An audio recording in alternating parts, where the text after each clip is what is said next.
Mercy Watson Fights Crime by Kate DiCamillo, illustrated by Chris Van Dusen. Chapter 11. Next door, Mrs. Watson discovered that Mercy was not in her bed. "Mr. Watson," she shouted, "come at once." Mr. Watson came at once. "Mercy is not here," said Mrs. Watson. "Are you certain?" said Mr. Watson. "Have you looked under the bed?" Mrs. Watson bent over. She looked under the bed. "She is not there," said Mrs. Watson. Mr. and Mrs. Watson stood together in Mercy's room. "What should we do?" asked Mrs. Watson. "Yippee-yi-yo!"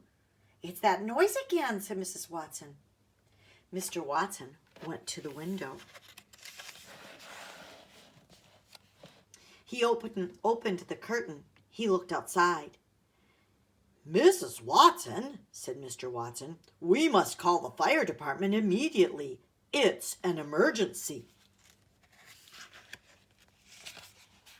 Chapter 12. In reality, Leroy Ninker was a small thief on the back of a big pig.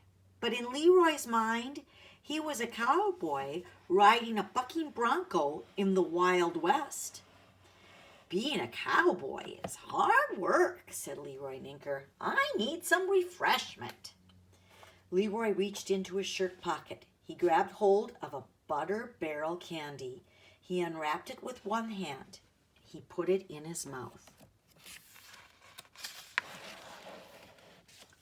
"Ah," said Leroy Ninker, "this is the life." But just then the pig kicked up her heels. The pig bucked. The pig reared. Leroy Ninker lost his grip. "Yippee!" said Leroy. He flew through the air. "Ah!"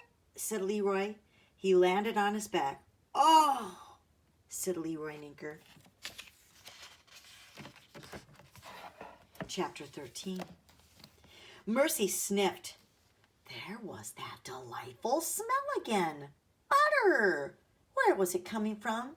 She looked around. She saw the little man lying on the ground. She sniffed his face. "Hee," the little man said. "That tickles." Mercy snuffled the man's shirt. "Hee," he said again. In order to snuffle the man better, Mercy sat on top of him. "Hee, get off me," said the man. Mercy put her snout in the man's shirt pocket. She snuffled some more. "Oh, hee, said the little man. "Help!" Mercy found a piece of candy. She bit into it. It was sweet. It was lovely. It was very, very buttery. Mercy sat on top of the little man and chewed. A siren wailed. "Ah, shucks," said the man. And that's the end of chapter 13.